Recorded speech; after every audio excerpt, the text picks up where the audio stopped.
देखिए एक गजब का आप लोगों को यहाँ पे भारत का संविधान आरपीएस और आरएसएसबी के एग्जाम में पक्का सवाल बनता है आपके मंत्री परिषद से।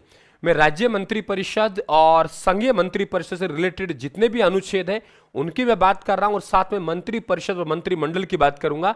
यदि आपको पसंद आए तो बिल्कुल लाइक और शेयर करें और राजस्थान क्लासेस के यूट्यूब चैनल को सब्सक्राइब करके इस प्रकार की क्लासें और फैक्ट पाने के लिए हमारे परिवार को जरूर ज्वाइन करें। देखो यहां पे आप लोगों की दो बातें हैं। एक तो आप लोगों के इधर लिख देता हूं संघीय मंत्री परिषद, यानी यहां जो मैं बात कर रहा हूं संघीय मंत्री परिषद, ये जो संघीय मंत्री परिषद है ये इधर है। और एक तरफ आप लोगों के राज्य मंत्री परिषद, केवल अनुच्छेद चेंज होंगे और नाम चेंज होगा, प्रधानमंत्री और मुख्यमंत्री आएगा, बस बाकी सेम है। जैसे उदाहरण के तौर पे अनुच्छेद 75 शॉर्ट में बात करूंगा, अनुच्छेद 75 अनुच्छेद 74 ये कहता है कि राष्ट्रपति की सलाह एवं सहायता के लिए एक मंत्री परिषद होगी जिसका मुखिया प्रधानमंत्री होगा, अनुच्छेद 74।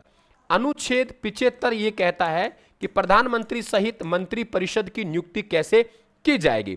और अनुच्छेद 78 ये कहता है कि प्रधानमंत्री का कर्तव्य है कि वो राष्ट्रपति को समस्त क्या दे, सूचना दे। आप कहेंगे सर अनुच्छेद 76 कहां गायब हो गया? अनुच्छेद 76 में महान्यायवादी है और अनुच्छेद 77 है ये कहता है कि संघ सरकार के समस्त कार्य हैं वो राष्ट्रपति के नाम से होंगे, यानी 74 में संघीय मंत्री परिषद होगी जिसका मुखिया प्रधानमंत्री होगा। अनुच्छेद 75 में उनकी नियुक्ति जो भी है शपथ वो यहां आएंगे। अनुच्छेद 78 में प्रधानमंत्री कर्तव्य राष्ट्रपति को सूचना देगा। दो अनुच्छेद बीच में बचे, अनुच्छेद 76 महान्यायवादी की बात कर रहे हैं, भारत सरकार का विधि अधिकारी है। और अनुच्छेद 77 ये कहता है कि आप लोगों के संघ सरकार के समस्त कार्य वो राष्ट्रपति के नाम से होंगे। आप इधर आ जाइए, यहां आप अनुच्छेद 63 डाल दो। अनुच्छेद 63 कहता है कि राज्यपाल की सलाह एवं सहायता के लिए एक मंत्री परिषद होगी जिसका मुखिया मुख्यमंत्री होगा। अनुच्छेद 64 कहता है कि मंत्री परिषद नियुक्ति कैसे करेंगे, शपथ कौन दिलाएगा, कैसे लेंगे, उत्तरदायित्व का सिद्धांत क्या होगा।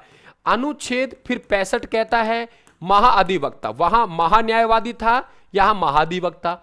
अनुच्छेद आप लोगों के 66 ये कह रहा है कि राज्य सरकार के समस्त कार्य वो राज्यपाल के नाम से होंगे। और अनुच्छेद 67 ये कह रहा है कि मुख्यमंत्री का कर्तव्य होगा कि वो राज्यपाल सूचना देगा। सेम अनुच्छेद है, अनुच्छेद चेंज है, प्रावधान सेम है। मंत्री परिषद, देखो मंत्री परिषद में सभी प्रकार के मंत्री आते हैं। आपका प्रधानमंत्री भी आएगा है ना, उधर आएगा तो मुख्यमंत्री, प्लस में सभी मंत्री, कैबिनेट मंत्री, राज्य मंत्री सभी आएंगे। लेकिन मंत्रिमंडल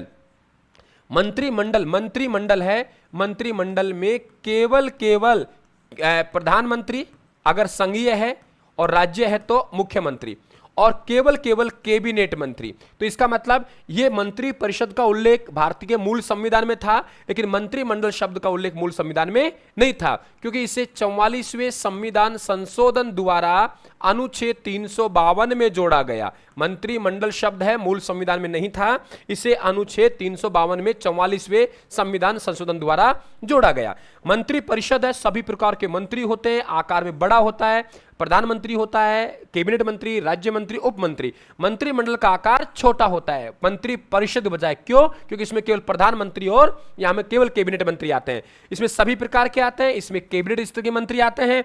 मंत्रिमंडल के सभी सदस्य मंत्री परिषद में होते हैं, जबकि मंत्री परिषद सभी सदस्य मंत्रिमंडल का हिस्सा नहीं होते हैं। क्यों नहीं होते हैं? केवल इसमें प्रधानमंत्री और कैबिनेट मंत्री आता है, ये ध्यान रखें आप लोग। मंत्री परिषद की बैठक सभी मंत्री भाग लेते हैं, लेकिन मंत्रिमंडल की बैठक में केवल कैबिनेट मंत्री भाग लेते हैं। इसकी बैठक देरी से होती है, कई बार सुना होगा आज बहुत महत्वपूर्ण निर्णय हुआ क्योंकि मंत्रिमंडल की बैठक हुई है ना, मंत्रिमंडल की बैठक हुई, इसका मतलब प्रधानमंत्री और कैबिनेट मंत्री भाग लेंगे। तो मंत्री परिषद बहुत बड़ा है, चाहे छोटा हो चाहे बड़ा हो, चाहे प्रधानमंत्री, सब मंत्री परिषद में आएंगे। मंत्रिमंडल छोटा है लेकिन पावरफुल है, क्योंकि प्रधानमंत्री और कैबिनेट मंत्री इसमें आते हैं। मंत्रिमंडल की बैठक में केवल कैबिनेट मंत्री भाग लेते हैं प्रधानमंत्री के साथ, लेकिन मंत्री परिषद की बैठक में सभी भाग लेते हैं। नीतिगत निर्णय जो करती है वो मंत्रिमंडल करती है। मंत्री परिषद मूल संविधान में था, मंत्रिमंडल शब्द मूल संविधान में नहीं था। इन्हें 44वें संविधान संशोधन संशोधन द्वारा अनुच्छेद 352 में जोड़ा गया। कैसा लगा आप हमें बताएंगे, और मंत्री कमेंट बॉक्स में बताना है कि मंत्री परिषद का अधिकतम आकार लोकसभा व विधानसभा की सदस्य संख्या का कितना प्रतिशत हो सकता है। सवाल फिर सुनिए, मंत्री परिषद का अधिकतम आकार लोकसभा एवं विधानसभा का कुल सदस्य संख्या का कितना प्रतिशत हो सकता है अधिकतम, ये आपको कमेंट बॉक्स में बताना है।